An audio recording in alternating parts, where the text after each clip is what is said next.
Thanks very much, Englandia.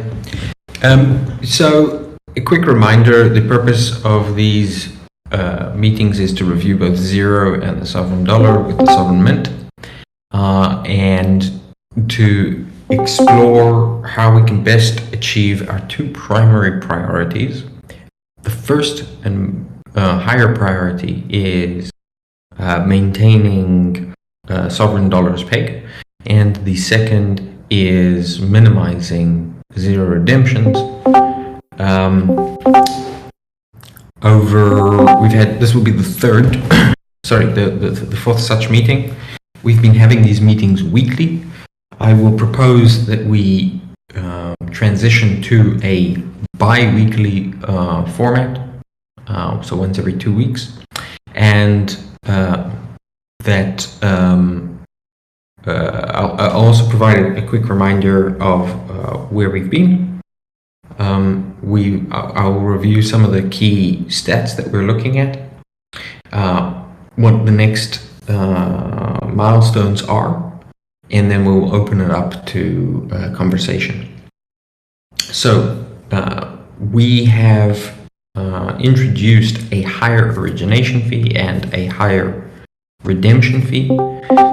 We've discussed reducing the redemption fee, and I think we should look to consider that. However, we've been looking, we haven't come to a clear consensus on that due to a desire to make sure that we minimize redemptions.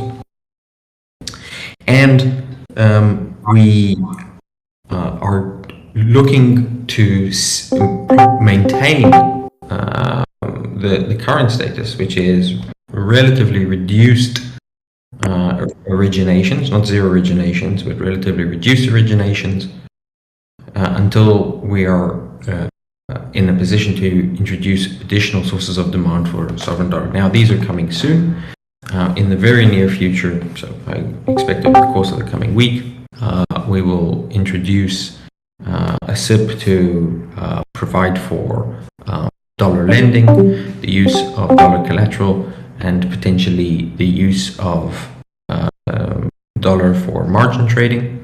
And then early May, we expect to be able to introduce stability pool rewards in the form of SOV.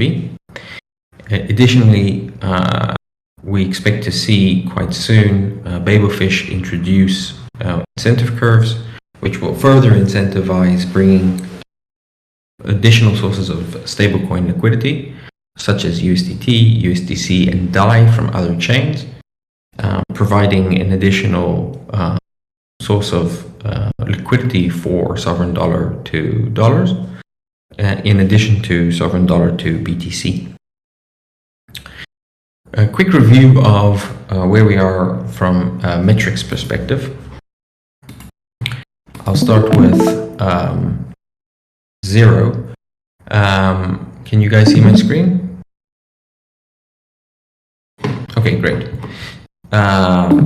So where we are is we've been seeing continued originations. We've seen continued growth in the ZUSD supply, now up to 8.1 million. And perhaps most importantly, as a result, we've been seeing growth, continued growth, although slowed growth in revenue, and no redemptions. So you can see that the last redemption occurred in March 28th, and that is a very positive outcome. Additionally, we can see that new lines of credit have been created, and that users are feeling comfortable to start creating more risky lines of credit, those lines of credit which have a collateral ratio of less than 2x, right, less than 200%. On the sovereign dollar side, we have continued to see growth in the sovereign dollar, now up to 3.25 million. We have seen stability in the sovereign dollar price, which has been augmented by Exchequer providing arbitrage and acquiring sovereign dollar off the market. And generally, looking at a shorter time frame, we can see that the band which sovereign dollar is trading around the dollar is very narrow, so between 0.99 and 0.1. And we can also see that sovereign dollar is sometimes trading above par. Now, I'd like to thank One Digit for these graphs. I think they're very useful, and Zero Analytics and Sovereign Dollar. Zero Analytics is already publicly available. Sovereign Dollar dashboard after some sanity checks should be as well. And I think it helps provide us with a way to think through these things and see where our system is at. One thing I would point out is that what we would be looking to see is some continued pressure here, potentially even pressure slightly above the peg, and I think that would be a very strong signal that we can start significantly reducing redemptions. Reducing the redemption fee as well as the origination fee, and most importantly, we would like to be able to see this without purchases by Exchequer of sovereign dollar. Another point to make is that the purchases being made by Exchequer of sovereign dollar are slowing, and are typically done at a small profit, because what effectively the Exchequer has been willing to do is to buy sovereign dollar which should be at par when it is below par. I would further suggest that two further things. One, I think we have a 2-week period now, slightly over 2 weeks, in which we will see the introduction of these additional sources of demand and demand mechanisms. My sense is that we could have the next meeting in 2 weeks to review where we are in light of these these new mechanisms being introduced. There's also been voices calling for reduced origination fee in order to increase protocol revenue and the growth rate of sovereign dollar and zero usage. My sense is these 2 weeks are not a huge gap in timing, and my personal view is that I would be more enthusiastic to make changes in light of changes that are occurring systemically in the system, such as the introduction of these new mechanics. And further, my sense is that we can consider reducing the SOV rewards currently being given in the AMM pool, dollar BTC. I think the rewards are extremely generous, which of course introduces a lot of SOV into the system. And we've seen stabilization of the liquidity provided. And so I'm not sure that continuing to have such large rewards in order to encourage growth is at this point effective. So those are the key points that I wanted to review. And now I would like to open it up to conversation.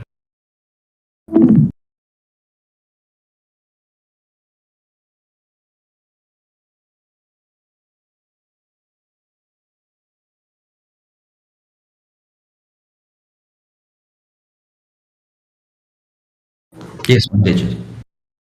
Yes, this is One Digit. I wonder if it would be a little less burdensome on the Exchequer to allow the price of RBTC in terms of sovereign dollar to float up just a little bit above where it is for XUSD or DOC. And that would, as long as it's not too high, and we could figure out exactly where that needs to be, but as long as it's not too high, it's still not economically justified to redeem, but it would also probably end up meaning less redemption or less intervention on the part of Exchequer in the AMM pool, and just overall probably less expensive.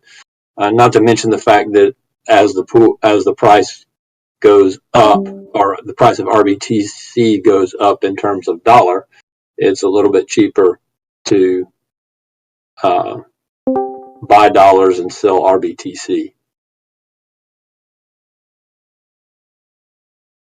Do you have a number in mind? No, I don't. I could work figure that out.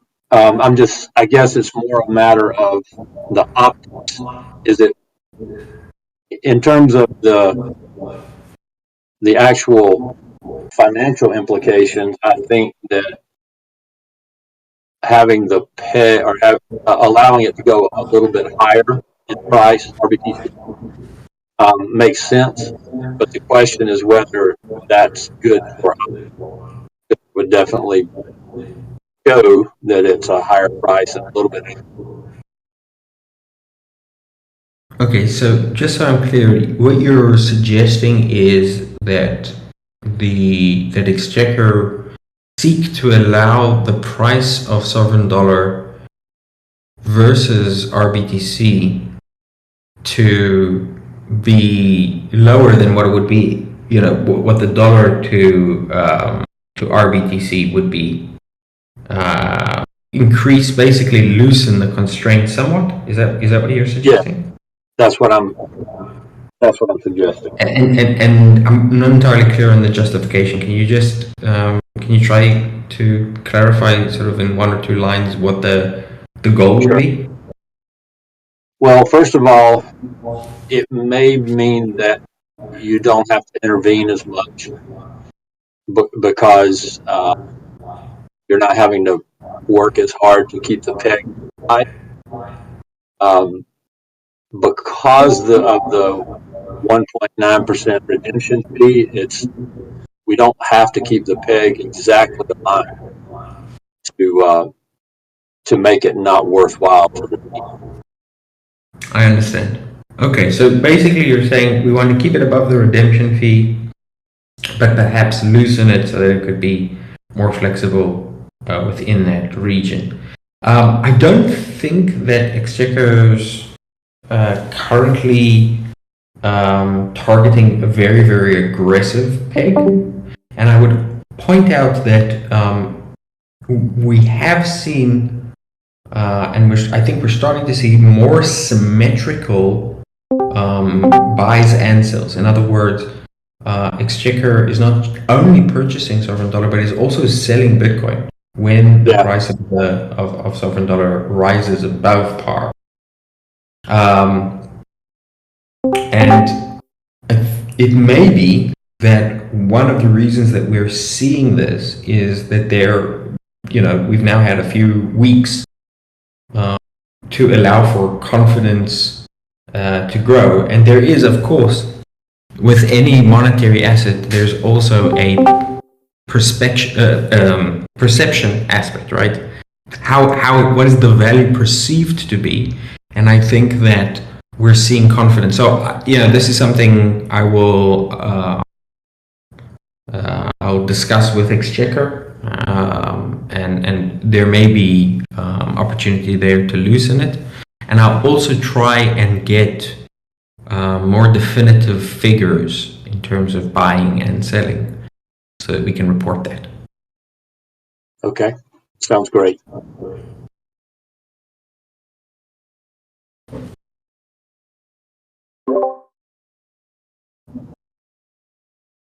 In addition to the historical data regarding buy and sell volumes from Exchequer, is there actually like a budget that's been allocated to this? Like, is there a point at which Exchequer, just is not willing to buy anymore?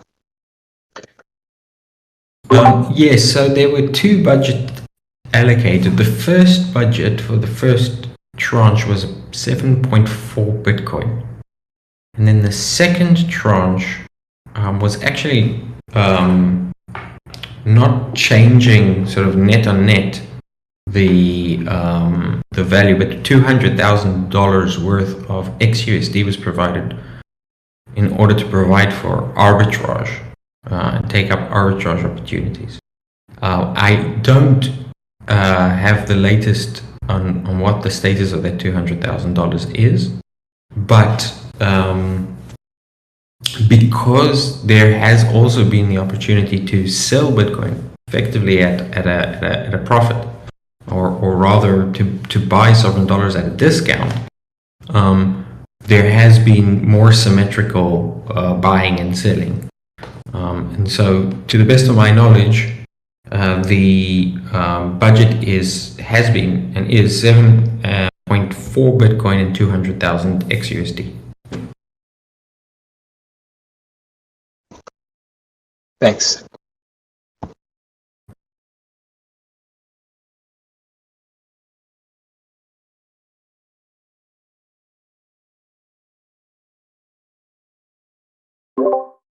Any questions that you guys might have, even if they seem trivial, could be this would be a great forum to raise them. First of all, because other people may also have questions like this, and even more so because I think that elicits the kind of conversation which allows us to go to places like, for example, what One Digit and John have just raised were probably sort of corner cases or aspects which we hadn't properly explored in previous calls.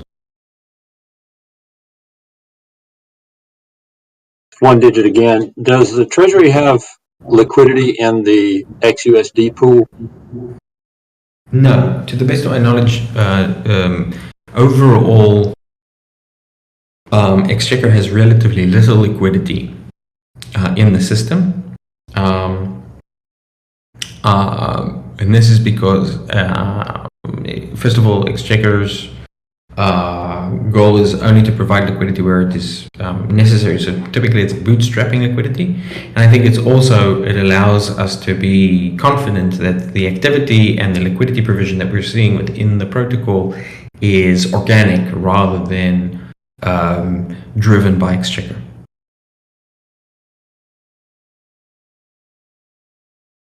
Okay.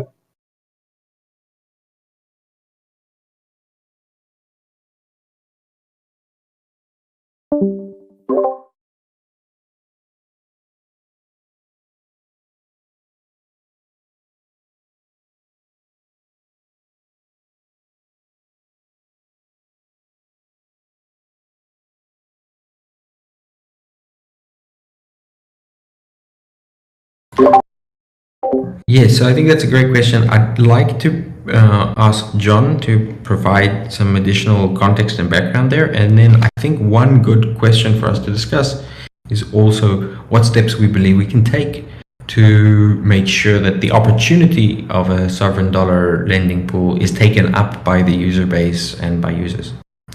John? Sure. So there are two new use cases for sovereign dollar coming very soon with the approval of SIP 60, hot off the press this morning. Users will be able to deposit sovereign dollars as collateral for borrowing RBTC and BPRO on the sovereign lending protocol. And additionally, once that change is implemented, at the same time, the sovereign dollar lending pool will be launched. So users will actually be able to lend and borrow sovereign dollars using supported assets, namely RBTC and BPRO as collateral. So adding sovereign dollar as collateral enables users to short supported assets with against sovereign dollars, and the lending pool enables users to go long supported assets using sovereign dollars. And so this forms the basis for leverage trading using sovereign dollars, which is where we can already see several $1 million worth of liquidity XUSD and RUSDT locked up in the other margin trading pairs. So I think that's going to be a good place to start for starting to build additional liquidity for sovereign dollars, and perhaps most importantly for sovereign dollar holders, this could potentially be a new source of yield on sovereign dollars, since you'll be able to lend sovereign dollars and earn interest from the borrowers. So yeah, that's an exciting development, I would say. Back to you, Iago. Thanks, John. Actually, I wanted to ask if you could also elaborate a little bit on how you view the interaction between the interest rate on the variable rate lending and the origination fee on the fixed 0% lending of 0. Sure.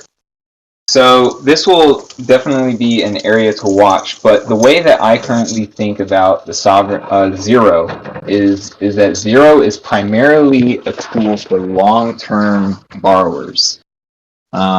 Because it is 0% interest, the loan becomes cheaper because you can amortize the cost the longer you keep your line of credit open. So it becomes cheaper on an annualized basis the longer you keep your line of credit open, and so it favors long-term borrowers. The sovereign lending protocol, on the other hand, in contrast, tends to favor shorter-term borrowers. Although in some scenarios it might be advantageous for long-term borrowers as well, because the interest rates are fixed when you are borrowing outside of the margin trading protocol. So if you're borrowing using the margin trading protocol, then your interest rate gets refreshed every month, whereas if you borrow directly from the protocol, then you have a fixed interest rate for the entire duration of your loan. But an interesting dynamic is that even if the interest rate on an APR basis is higher on the sovereign lending protocol, let's say the interest rate is like 10% APR on the sovereign lending protocol, and the origination fee is 5% on 0. It could still end up being cheaper for you to borrow from the sovereign lending protocol depending on the duration of your loan, because a 6-month loan would basically cost the same as borrowing from 0, and a 3-month loan would be even cheaper. And so if you're just looking to borrow for short-term reasons, pay back your debt within a few months, in that kind of scenario, you would still choose to borrow from the sovereign lending protocol instead of borrowing from 0. And in some cases, if the interest rate on the lending protocol on an APR basis is actually lower than 0, and you intend on keeping your loan open for a long time, because you can lock in that interest rate on the sovereign lending protocol, let's say that APR is 4% versus 0's current 5% origination fee. If you were to keep that loan open for a whole year, it would still actually be advantageous to borrow using the sovereign lending protocol instead of 0. So users are going to be able to shop around for sovereign dollar loans and make a decision about whether they want to borrow from 0 or sovereign dollar, depending on the duration of their loan and maybe other factors that they have to consider. I would ask what things, maybe from a communication perspective, but also from a product perspective, do people here on the call think we can do or should be looking to do to make lending as attractive as possible to the sovereign dollar pool? And I ask this as you guys are users of the system, what would you be looking for in order to be a sovereign dollar lender?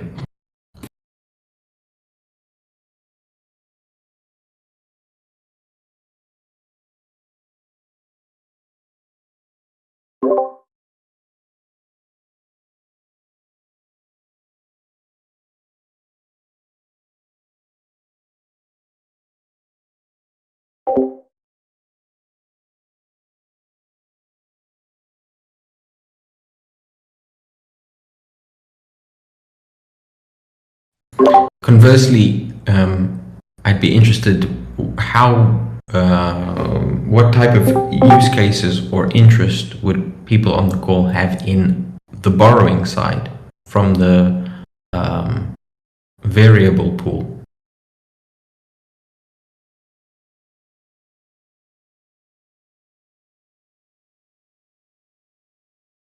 Okay, maybe we can come back to that question.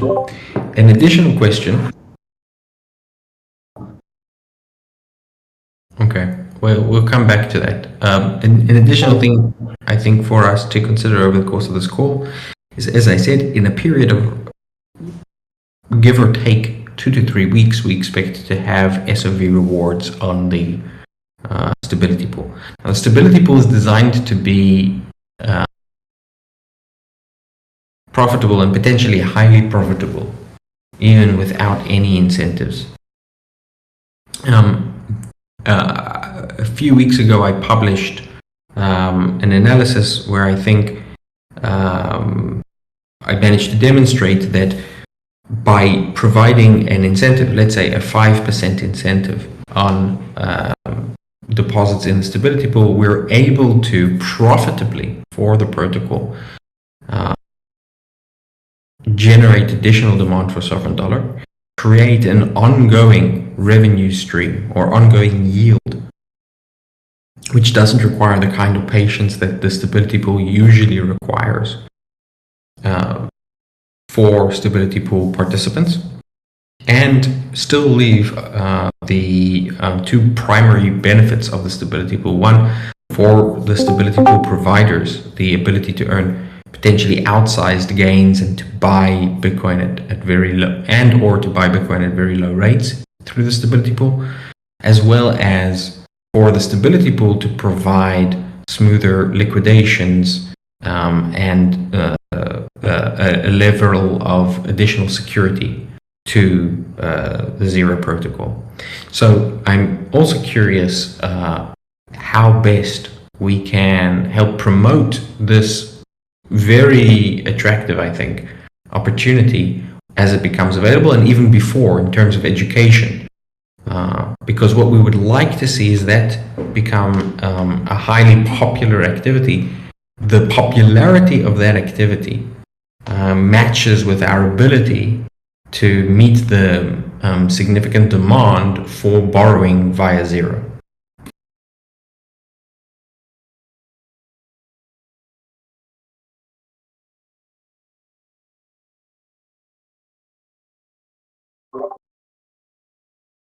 Hello, Iago.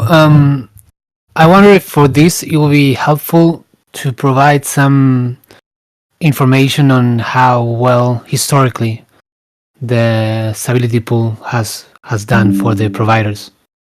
Like how much have they been earning? I know it's hard to calculate, but that would definitely help.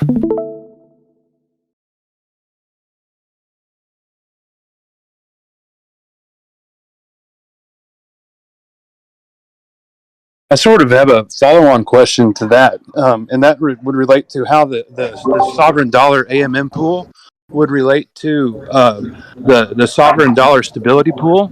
And if we're looking to drive assets from the AMM pool into the dollar pool or the stability pool, or vice versa, and does anybody have a comment on that? Thank you. So I think that was Thomas and Silvatar speaking? Yes. So I'll address Thomas's question first. There's one of the challenges with the stability pool is it's not straightforward necessarily to calculate what the profitability is. We can see that the profitability to the stability pool to date is $18,000, close to $20,000. We also can see that currently in the stability pool there's just under $400,000, and this has been over a course of less than a year, with the vast majority of stability pool participants participating for far less time than that. So one way, if we were to do just a back of the envelope calculation, you could say over the last 6 months there's been $20,000 of profit over, let's call it $400,000. That would be a 5% profit. In practice, the profit was much higher because the profit was received within a relatively short period of time, and at the time the amount in the stability pool was far less, and so it was actually many tens. It was actually at the time on an annualized basis well over 100% profitability. And if you take that 5% on a 6-month period and you annualize it, we're looking at 10% profitability. So the stability pool through liquidations can be very, very profitable indeed. On a long-term basis, we've estimated that stability pool, and one digit, please correct me if I'm wrong, but should be able to generate under assumptions of 15% of ZUSD issued being in the stability pool, between 3 and 6% annualized. Is that correct? One digit, do you remember? Well, as you said, it's wildly variable. I don't have an exact number off the top of my head, but I would think it's probably expected to be higher than that, actually.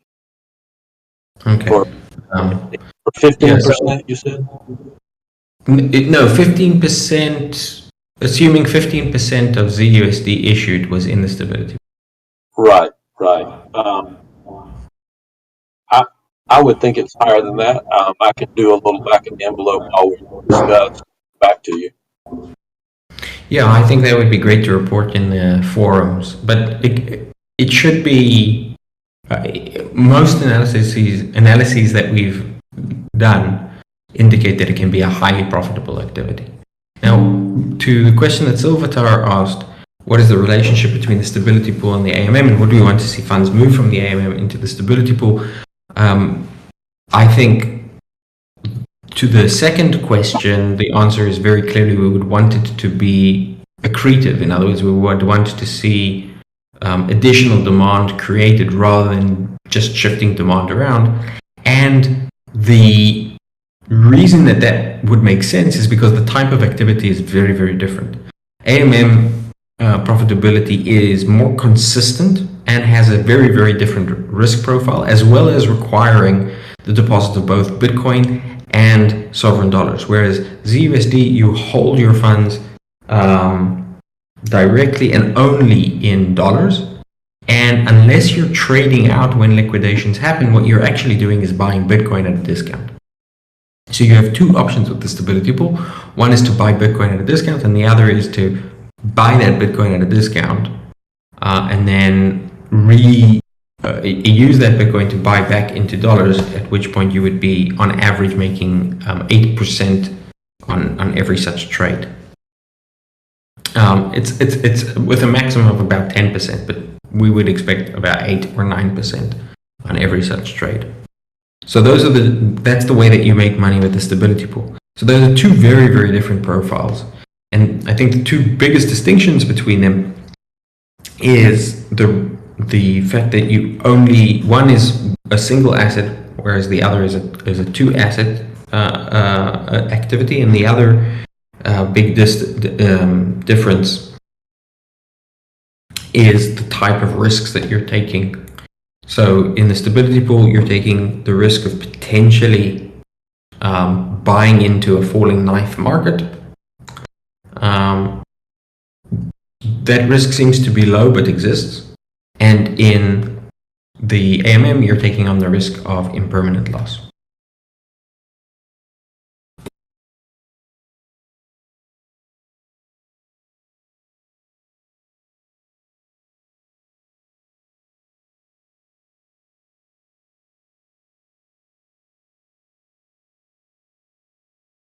I see that Nux said that he would be interested in being a sovereign dollar lender if it had an advantageous origination fee.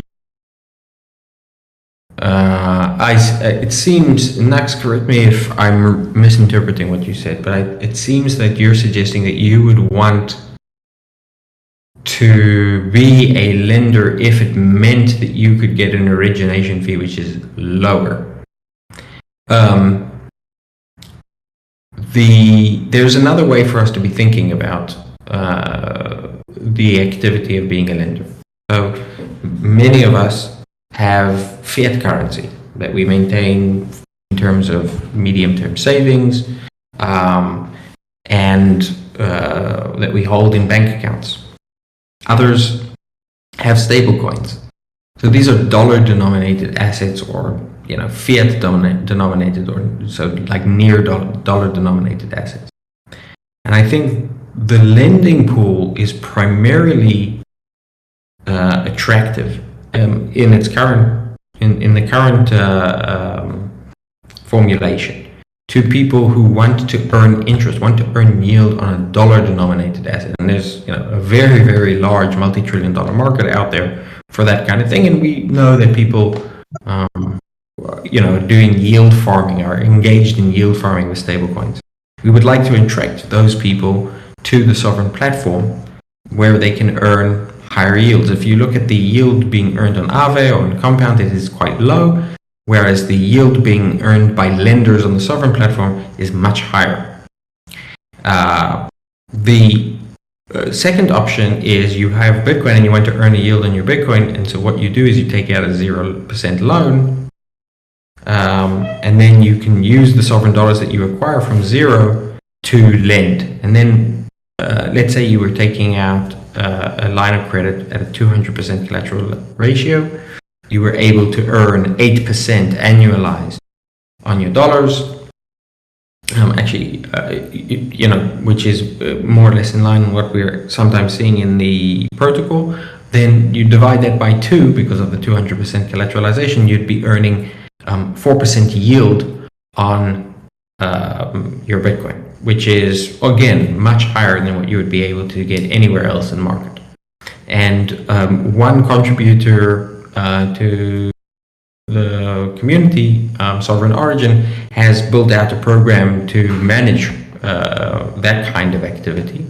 One Digit, if you want to give a shout out to Sovereign Origin, now might be a good time. You're talking about the super hodl or the stable hodl that he's about to talk about for this? Both. Maybe give a very brief introduction to both. Okay. So he's had this super hodl thing out for a while, and it's basically a very, very conservative strategy for borrowing some stablecoin in zero and then buying Bitcoin with that and maintaining a very, very safe collateral ratio. And then more recently, and also taking some of the borrowed stablecoin and putting it in a lending protocol just as a buffer for when you might need to adjust your collateral ratio. But then the second thing and we're about to put out a blog post, hopefully by the end of this week, for a new thing that he's calling stable hodl. And that one uses the stability pool to park your stable coin. And so not only are you gradually increasing your Bitcoin stack, but you're also using the stability pool to harvest more Bitcoin. And again, he's doing it in a very, very conservative way to keep a really high collateral ratio, but has some specific steps for how to manage that.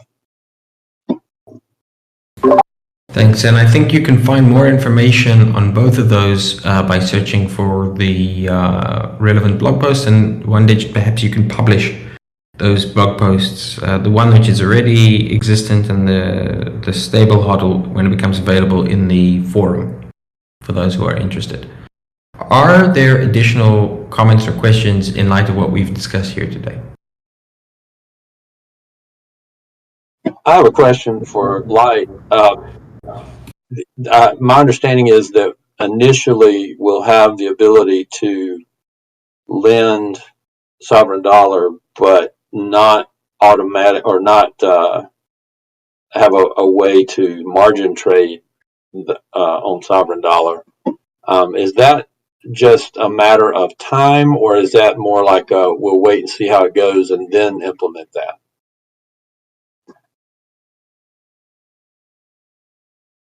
I think that liquidity should be allowed to build up in the lending pools before margin trading is enabled.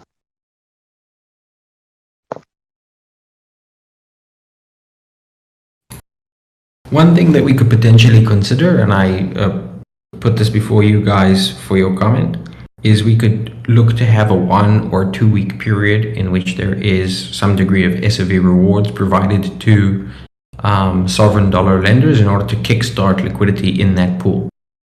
Are there any thoughts on this?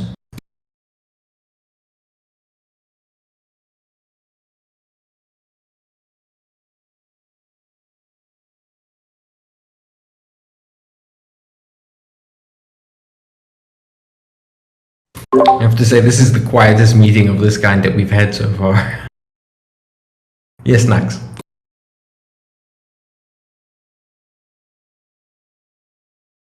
Max, I see you unmuted yourself. Would you like to speak? Wait.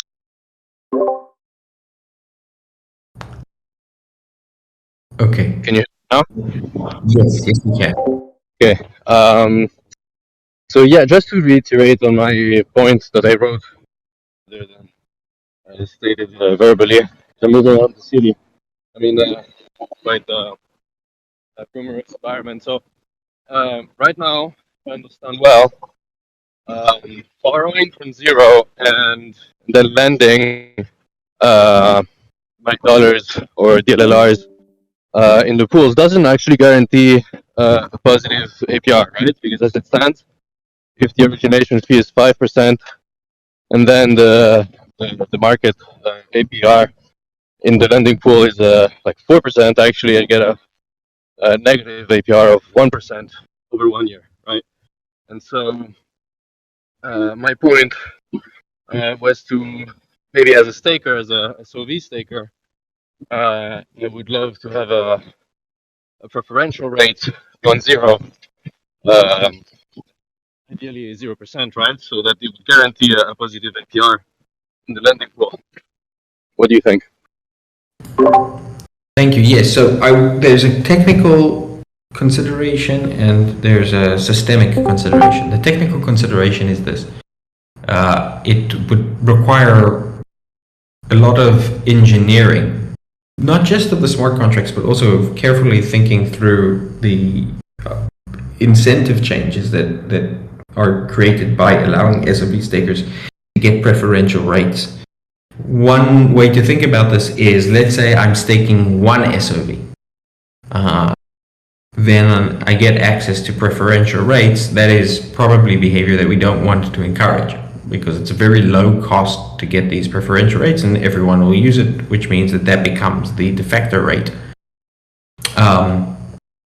And so there's a significant consideration in terms of how much SOV should be staked, for how long, what kind of VP do you require. Not simple questions to answer. In addition to that, any changes to smart contracts is a significant effort, and so what we are looking to do as much as possible is use the tools that we have available without introducing new systems. So that's on the technical side.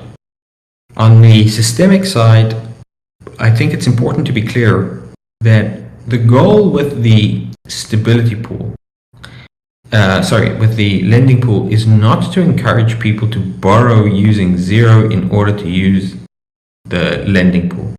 At least not in this stage. When we talk about creating demand, we are talking about creating demand for sovereign dollars that are already issued. In other words, what we would like to see is we'd like to see people using Bitcoin, stablecoins, and potentially other assets to buy and effectively hold sovereign dollars. Because it is the people who are acquiring off of market the sovereign dollars that create the demand for the people who are creating into market sovereign dollars. And so that is why earlier I said that really the primary target, at least initially, would be those people who are looking to earn yield on dollar-denominated assets. So NUX, for example, if you have euros or dollars, right, and you're earning nothing on them in a bank account, or you have stablecoins and you're earning nothing on them because it's Tether, then it would be preferable for you from an economic perspective to become a lender, because you managed to keep those dollars, you can withdraw them effectively at any time that you want, and at the same time you're able to earn an interest rate on them. Was that helpful? Yes, very. Thank you, Jago. Okay, great. So I'd like to address 3 points as we bring this to a close. One is we've had a lot of discussion back and forth around the origination fee. And there is a strong desire, I think, by everyone to reduce the origination fee, as well as a clear desire to reduce the redemption fee. However, today I suggested that given that we expect to see over the next 2 or 3 weeks quite a few changes to the system, that it might be better to hold the pattern, to maintain a holding pattern for now, have an additional meeting in 2 weeks' time, review, and hopefully we'll be in a position to make changes to the status quo, because the status quo will have changed. So I'd like to propose this and see what the reaction from you guys is. I see Choo-Choo is saddened by this news, and also seems to have left the call. I'd be very happy to, yeah, Choo-Choo, I see you're still here. Would you like to express why you would like to more urgently see the origination fee go down? Or is it just personally because you would like to be able to borrow at a lower fee?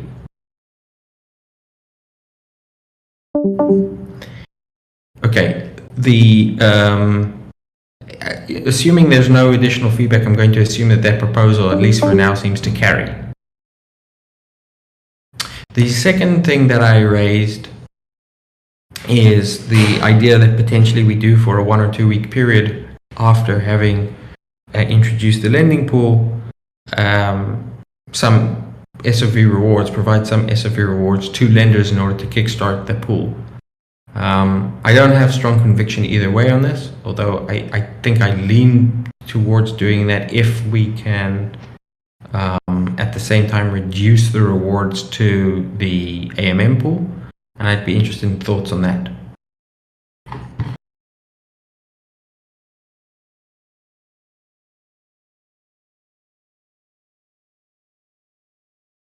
I think having some sort of way of bootstrapping liquidity there would be useful, because there's definitely a chicken and egg problem. The lenders won't earn interest until there are borrowers, and there won't be borrowers until there are lenders. So particularly if it's a net neutral operation, it would make sense to me to do that. But I would even be okay with it if it was a net drain, as long as it was effective.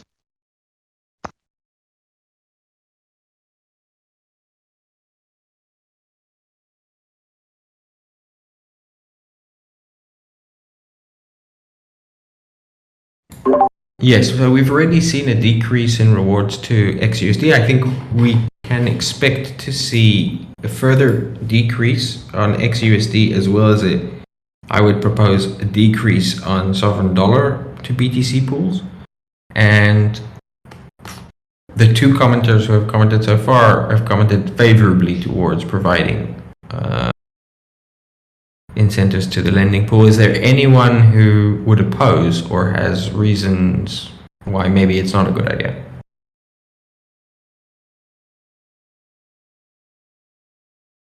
Okay, so it seems like that's going to carry as well. We will continue the conversation in the forums as per usual. So I think Englandia will create a new thread for today's meeting and publish the recording of this meeting. Before we close the meeting, any last words or comment that anyone would like to make?